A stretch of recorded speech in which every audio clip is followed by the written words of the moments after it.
Amém? Vamos orar para que a gente possa dar início então. Pai querido, nós te louvamos, te agradecemos por estarmos aqui reunidos na tua presença mais uma vez. O Senhor tem sido bondoso para conosco, nos dando a oportunidade e o privilégio de estudar a tua palavra todos os sábados aqui. Nós sabemos, ó Deus, que existem regiões no mundo onde as pessoas não têm o direito ao acesso à Bíblia. Ó Deus, e nós podemos carregá-la conosco, nós podemos estudá-la. Pai querido, somos gratos ao Senhor por isso. Obrigado também por esse livro que tem falado aos nossos corações e que nessa noite não seja diferente. Que o Senhor continue falando através dessa série e alegrando o nosso coração na expectativa dos dias cheios de graça que o Senhor tem para nós. Essa é a nossa oração, em nome de Cristo Jesus. Amém. Meus queridos, hoje é o nosso quarto episódio da nossa série Cartas do Diabo ao Seu Aprendiz. Nós vamos expor as cartas 7, 8 e 9. Nós estamos lendo 3 cartas por semana. Bom, nós temos estudado o sentido maior desse livro, para quem já leu, ou quem ainda não leu. É o livro do C.S. Lewis, esse daqui, essa capa bonitinha, da edição especial da Thomas Nelson. E é um livro que não se trata de uma história real, Nós vimos que C.S. Lewis ele usa a imaginação, ele usa a criatividade para tentar estabelecer o que seria uma relação, de um diabão com o seu subordinado, que está responsável por atentar alguém. Nós até falamos, existe o anjo da guarda, esse aqui é o diabo da guarda, Que, lembra daqueles desenhos animados, Tem o anjinho do lado e o diabinho do outro, Seria mais ou menos isso que C.S. Lewis está expondo. E nós vimos que o cristianismo, quando nós aprofundamos nele, ele é uma religião que dá percepção de realidade a circunstâncias que nós não conseguimos às vezes entender. Então aquela noção nossa parcial acerca da realidade, O que estamos fazendo aqui, de onde viemos, Como o mundo foi criado. De todas as religiões, o cristianismo é aquela que mais consegue de forma clara, de forma concisa, exemplificar ou trazer uma ideia aos nossos corações daquilo que está espalhado na cultura dos homens. Se nós pegarmos e formos pensando, várias culturas, nós vamos, assim, toda cultura do mundo, pode anotar isso, qualquer cultura do mundo, se você pegar lá do islamismo, os hindus, em todas elas, nós vamos encontrar pontos de contato nessas culturas com o cristianismo. Por quê? Porque nós entendemos que o cristianismo de todas elas é aquela perfeita, é o cerne do qual todas se espelharam. Nesse sentido, nós vimos que tem uma amizade, de C.S. Lewis e Tolkien, que muda a vida de C.S. Lewis. E talvez aqui já uma aplicação assim, bem interessante para nós. Nós precisamos ter boas amizades. Você precisa olhar para essa pessoa que está aí do seu lado e enxergar nela alguém que tem a capacidade de mudar a sua vida, através de uma conversa, através de uma oração. C.S. Lewis ele tinha Tolkien, como grande amigo dele. Nós falamos de uma conversa famosa dos dois, onde Tolkien consegue meio que esclarecer algumas coisas que eram sombrias na mente e no coração de C.S. Lewis. E Lewis, então, ele consegue religar o mundo da razão com o mundo da imaginação. Tolkien até fala por ele lá, você é tão bom, para pegar esses seus outros autores aí e fazer as ligações com o mundo da razão, por que você não consegue fazer isso com a Bíblia? Nesse sentido, nós vimos John Piper dizer, que um dos grandes deveres da mente cristã é a imaginação. Deus nos chamou para sermos criativos. A criatividade tem que fazer parte do nosso dia a dia. Deus te chamou para ser criativo lá no seu trabalho. Deus te chamou para ter a criatividade. Olha, eu costumo dizer, que para alguns aqui, os quais eu já conversei sobre pregação, a pregação ela é uma arte. Porque a pregação ela exige criatividade. Eu preciso te conduzir, quando eu estou pregando, a raciocinar como eu estou raciocinando aqui. Por que muitas vezes você dormia na aula daquele professor chato? Porque primeiro ele não atentava para a oratória, não utilizava exemplos práticos, a aula dele se tornava monótona, você não conseguia seguir o raciocínio dele. Uma pregação ela tem que fazer isso com o ouvinte. E por isso que nós dizemos, que a pregação ela também é uma arte, Quando nós fazemos com que a igreja, né, e você vai exercer isso daqui a alguns dias, né, depois da Apaixonados, nós vamos começar os nossos pequenos grupos, e quando você estiver pregando, você tem que ter essa ideia, né, de que você precisa fazer com que as pessoas que estão ali entendam aquilo que você está falando. E aí que está, como que você vai fazer a pessoa entender aquilo que você está pensando? Você tem que usar a criatividade. Deus nos chama para sermos criativos. Uma fé que geralmente nós falamos, né? Olha, a nossa fé precisa ser uma fé racional, né? Nós não podemos ter sabe aquela fé irracional, né? Eu acho que eu estou pegando demais no pé do pessoal aí, desde os primeiros dias, né? Mas aquela fé que o pessoal tem ensinado por aí, né? Pague 5 mil reais, venha almoçar comigo e pegue as chaves para você comprar, fazer o seu primeiro milhão. Tudo agora é primeiro milhão, né? Faça seu primeiro milhão, né? Coloque as redes sociais para trabalharem para você, né? Aprenda a nadar em 2 dias e participe de um triatlon, né? A nossa fé, ela é uma fé racional, não é uma fé irracional. Como é que eu vou falar para você, né? Vamos fazer uma campanha de oração essa semana e Deus vai te dar um iate. Você nasceu para ser um jovem. Não, a nossa fé precisa ser racional. Agora, não quer dizer que a nossa fé racional não é uma fé criativa, que use a imaginação. A nossa fé cristã, ela precisa integrar 3 coisas. Primeiro, a razão, o anseio e a imaginação. A sua fé, ela precisa ter razão, né? Ter fé não é dar pulo no escuro. Ter fé é você saber pelo que você está orando, certo? Precisa da razão. Segundo, anseio. Você precisa ter desejo, né? Se você não tem desejo de alcançar aquilo, você vai orar por aquilo, Felipe? Não, né? Você precisa desejar, ansiar por aquilo. E por último, você precisa imaginar, né? Você precisa imaginar como que vai ser a sua clínica de estética, né? Você precisa imaginar como que vai ser seu consultório de pediatria mesmo, né? Você precisa ter imaginação e colocar essa imaginação em prática. Isso também é fé. E aí, por último, nós sabemos que a imaginação, ela é a faculdade da mente que Deus nos deu para tornar bela a comunicação e a beleza. Deus é a maior e mais pura beleza. Como que nós podemos mostrar Deus para as pessoas? Através de uma boa comunicação. Tem uma frase que eu não sou muito de acordo com ela, não. É mencionado que ela pertence a São Francisco de Assis, que diz assim, pregue e, se for preciso, use palavras, né? Ele quer dizer que você, às vezes, não precisa, que o seu testemunho pode converter pessoas, né? O que ele está dizendo é isso. É uma frase bonita, impactante, né? Se você for lá no Twitter, você vai ver um monte de gente. Se for preciso, use palavras, né?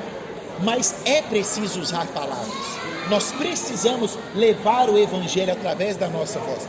Esse é o mandamento.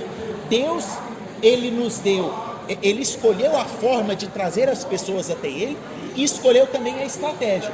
A forma que Ele escolheu para trazer as pessoas até Ele é através da predestinação. E a estratégia que Ele encontrou para isso é a pregação do Evangelho. Você precisa pregar o Evangelho. Não é porque você acredita que existe um povo eleito que você não vai pregar. O fundamento da nossa fé é o ide e levar o Evangelho a toda criatura. E aí, dentro desse contexto, quando nós olhamos para uma imaginação fértil, alguém que pregava muito bem, alguém que dava excelentes exemplos, de quem que a gente lembra? Jesus Cristo. Sim ou não? Jesus Cristo foi o maior contador de histórias de todo o tempo. Quando eu falo para você as parábolas de Jesus, qual que vem na sua mente? A primeira. Pá! Sem pensar. Daniel. Grão de mostarda. Luca. Grão de mostarda. Felipe. Se for brincadeira. Deixa eu pensar aqui. Uma parábola. Boa, filho pródigo. Ela acertou o que eu estava pensando aqui. Você lembra? Qual que é a primeira que você lembra, Letícia? Do semeador que saiu a semear, né? Talvez se nós fôssemos, dizem, né? Eu fiz uma pequena busca. Dizem que as 3 parábolas mais conhecidas da história pertencentes a Jesus é o bom samaritano, lembra do bom samaritano, né? A parábola do semeador, eis que o semeador saiu a semear, né? A frase introdutória mais famosa de todos os tempos. E o filho pródigo. O filho pródigo, para mim, de todas as parábolas, toda vez que eu leio o filho pródigo, quem não lê o filho pródigo e não pensa ele lá no chiqueiro, todo sujo, né? Quem que quando está lendo ou ouvindo uma pregação do filho pródigo, não fica imaginando, né? Ele chegando para o pai dele pedindo tudo, depois na volta dele, o irmão dele grilado, né? Vem na nossa, o bom samaritano, né? O sacerdote que passou de largo, né? O semeador, a gente fica pensando, saiu, semeou, caiu na pedra, né? O grão de mostarda, assim que imagina a árvore crescendo. Jesus nos faz utilizar a nossa imaginação, a nossa criatividade para isso, né? É o que C.S. Lewis também faz dentro desse contexto aqui. Ele nos coloca para entender o livro dessa forma, utilizando a nossa imaginação. Dito isso, nós podemos então olhar para a carta de número 7, né? Na carta de número 7, o diabão ele começa com uma premissa, né? Ele fala assim, ó, lance sobre o coração dele dúvidas sobre a própria existência. Quem aqui já não teve uma crise existencial? O que eu estou fazendo nesse mundo, né? Qual que é o meu propósito? Para nós que estamos dentro da igreja, a maior crise existencial, coisa que eu mais vi assim, jovem chegando para mim, pastor, eu não sei qual o meu chamado. Coisa que eu mais ouvi, pastor, eu já passei pela equipe de música, já fiz evangelismo e tal, mas eu ainda não sei qual é o meu chamado. São crises existenciais. E o diabão fala para o diabinho, olha, mantenha ele com essa estratégia, né? Deixe ele esquecer das coisas que são mais importantes e deixe ele ficar filosofando, raciocinando essas coisas na cabeça. Segundo, ele dá para ele uma estratégia que, na verdade, essa faz uma conexão com o último capítulo que nós terminamos, né? Ele fala assim, ó, mantenha seu paciente nos extremos. E aí ele cita um negócio assim que parece que ele escreveu ontem, né? Para nós que vivenciamos aí a dicotomia política, né? Ele fala assim, ó, tente manter ele ou no extremo do patriotismo ou no extremo pacifista. O que ele está dizendo? Ele está falando assim, ó, Daniel, pega ele e mantém ele como um servo do Bolsonaro, que faz arminha e fala mito para todo lado. Ou então, deixa ele isentão, sendo pacifista, que quer fazer o L e achar que as coisas vão mudar. Não deixe ele ser centrado, coloque ele nos extremos. Nós precisamos ter uma opinião política? Sim. Você precisa ter um entendimento, né, para votar num determinado, totalmente. Agora o que você não pode é ser... Vocês viram o que o extremo nos levou? Adiantou alguma coisa? Só penalizou as pessoas que foram extremistas. Ele fala, mantenha seu paciente nessa onda. Por quê? O evangelho que nós cremos, ele não é um evangelho extremo. Ele fala assim, ó, só tem uma coisa que você não pode deixar ele para o extremo, que é o extremo da devoção. Isso é fantástico. Ele fala assim, ó, o extremo da devoção é o pior de tudo. Não deixe ele para o extremo da devoção. Por quê? Quanto mais devoto você for, mais contato você tem com o Senhor dos Senhores. A única coisa que nós podemos ser extremistas é nisso, é virar e falar assim, ó, meu horário de fazer devocional é 10 da noite. Ninguém vai me impedir de sentar e fazer isso. Você sabe quando eu percebi isso? Eu falei assim, eu tenho que achar um horário que ninguém vai me mandar mensagem nesse horário. Eu tenho que achar um horário que não vai ter paciente mandando WhatsApp, que não vai ter secretário, que não vai ter aluno mandando e-mail. Qual é esse horário? 4 da manhã. Então pronto. Vocês não imaginam, eu nunca recebi uma ligação 4 da manhã no meu devocional. Ou seja, eu fui para o extremo. E com toda certeza isso influenciou positivamente a minha vida. A nossa devoção, ela precisa ser extrema. A única coisa que ele fala, ó, só não deixe ele para o extremo da devoção. Por último, ele fala assim, olha, mantenha a igreja pequena. A igreja, ela precisa ser pequena, não apenas para não expandir o pensamento de igreja, mas mantenha a igreja nas panelinhas, fala assim, aquele contato, né? Deixa as pessoas juntinhas ali, sem abrir aspas para que outros possam adentrar nesse contexto. E aí, eu selecionei um tópico para cada um dos capítulos, muito interessantes. Olha aqui no capítulo 7, a página 50, não sei se você está com o seu livro aí, mas eu vou ler, gostaria que você prestasse atenção. Olha que impressionante. sobre a igreja, sobre esse intuito de manter a igreja fechada consigo mesmo. Ele diz assim, desde que os encontros, as panfletagens, as políticas, os movimentos, as cruzadas importem mais para ele, para o paciente, do que as orações, os sacramentos e a caridade serão coisas superficiais. Quanto mais religiosos nesses termos forem os homens, mais os teremos em nossas mãos. O que ele está falando? Mantenha a igreja preocupada em panfletar, mantenha a igreja preocupada em fazer eventos e deixe-o esquecer dos principais sacramentos. Se eu te perguntar, você sabe quais são os principais sacramentos da igreja protestante? A igreja católica tem 5 sacramentos, né? A igreja protestante reduziu em apenas 2: Santa Ceia e o batismo. Santa Ceia é um negócio, eu vou te dar uma dica. Ano passado aconteceu um negócio muito interessante comigo. Eu fiz um propósito com Deus. Eu falei assim, Deus, esse ano de 2023 eu vou participar de todas as ceias, todas. E aí, janeiro, fevereiro, março, abril, maio, junho, julho. Quando chegou em dezembro, o que eu tive em dezembro? Acho que foi uma viagem.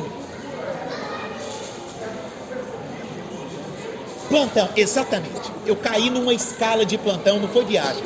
Até na data da minha viagem, não tinha caído no domingo de ceia. E aí eu peguei, falei, nossa, não dá para mudar, eu tenho que ir e tal. E foi num domingo de ceia. Falei, nossa, o último do ano, não é possível uma coisa dessa. Não, eu fiquei chateado, o primeiro domingo de dezembro. E aí eu, não, possível, né? Poxa, ia completar certinho, tava sentindo, e assim, me senti muito bem de ter feito esse propósito com Deus. Aí, passou um domingo, no outro, eu fui convidado para ir numa igreja, no culto da manhã. Daí, fui, aí quando eu cheguei lá, que eu olhei para o altar, tinha uma mesa de ceia. Eu falei assim, uai, o que está acontecendo aqui? Aí eu perguntei, a pessoa me falou assim, não, aqui nós temos 2 ceias no mês. É uma ceia no primeiro domingo à noite e uma ceia no terceiro domingo de manhã. Eu estava exatamente no terceiro domingo. E eu, nossa, empolguei. E aí tomei a ceia, assim, aí você fala assim, mas você simplesmente comeu um pão e tomou um pouquinho de suco. Mas a importância do nosso sacramento, é coisa inegociável. Existem coisas que nós não negociamos, da mesma forma que o batismo. Bom, continuando, na carta de número 8, ele fala de uma lei. Ele fala assim, você lembra da lei da ondulação? Sabe o que é a lei da ondulação? São os altos e baixos. E aí ele fala, olha, a nossa estratégia é pegar o paciente, ou seja, o cristão, e usar essa lei da ondulação. Todo cristão vai passar pela lei da ondulação. Isto é, você vai ter momentos de altos e baixos. Talvez você está num momento de altos na sua vida, né? Mas talvez tenha alguém aqui que está passando por um momento de queda, né? Aquela ondulação. Se você estiver no momento de baixa na sua vida, tome cuidado. Deixa eu te dizer uma coisa.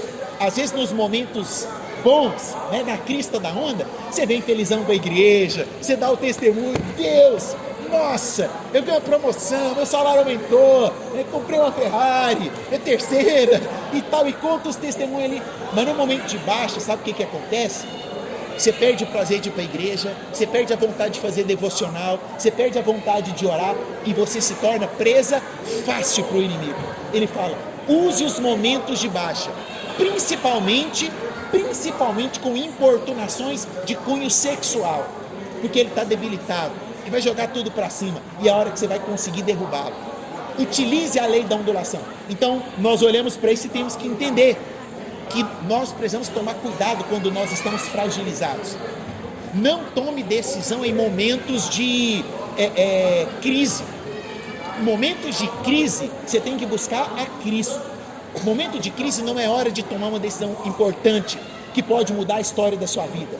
E aí, na página 54, eu separei um trecho para lermos também do que ele vai dizer a esse respeito.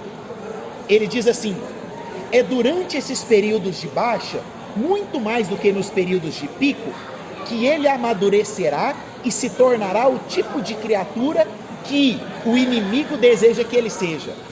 Porque aí você poderia perguntar, tá, se Deus sabe que o cristão tem momentos de altos e baixos, por que Deus não mantém a gente só nos momentos de alta? E aí eu venho para a igreja, dou meu testemunho, porque são nos momentos de baixa que nós vamos amadurecer. E nós precisamos passar por esses momentos. É lá no fundo do poço que Deus está te moldando. É lá que Ele está abrindo os seus olhos para a real circunstância e situação que você está passando. A última carta, ele vai ensinar, né, o diabinho a explorar a apatia do seu paciente e principalmente os momentos difíceis, de angústia e de dor. Ele fala, utilize esses momentos de instabilidade para tentá-lo, para fazê-lo cair, porque quando ele cair, ele vai desanimar da religiosidade, ele vai desanimar do cristianismo. E ele fala assim, ó, nós já ganhamos muito, a nossa cela aqui está cheia de almas que nós ganhamos pelo exercício do prazer. Quando nós estamos magoados, tristes, deprimidos, sabe o que vai acontecer? Alguma coisa prazerosa vai ser colocada diante de você. Ou não é? O que aconteceu com Jesus quando ele estava lá no deserto? Um pão, cheira, sabe aquele pãozinho de padaria de 6 da manhã que você vai buscar quentinho, você passa a margarina derretendo? Foi isso que Satanás colocou diante. Você acha que Satanás não utilizou os sentidos de Jesus? Não fez Jesus sentir o cheiro do pão? Prazeroso, né? Ofereceu dar para ele todos os reinos do mundo.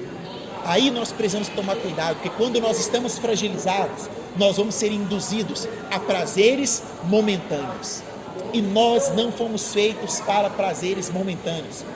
Nós somos criaturas feitas para a eternidade. Isso é nas palavras de C.S. Lewis, né? Se não existe nada nesse mundo que te satisfaça, é porque certamente você não foi feito para esse mundo. Você foi feito para a eternidade. E aí ele fala assim, ó, que é mais interessante, né? Ele diz assim, foi Deus, né? Foi o inimigo quem criou todos os prazeres. Olha que coisa, Deus criou todos os prazeres, mas para que nós pudéssemos usufruir deles da forma correta. E aí quando a gente pega, né, os pecados capitais, já ouviu falar? A gula, o prazer da comida, né? Quem é que não gosta de comer aquele churrasco, aquela torta lá da Mariana Perdomo, né? Oi? Sushi? Quem gosta de sushi? A turma do sushi tá ali, né?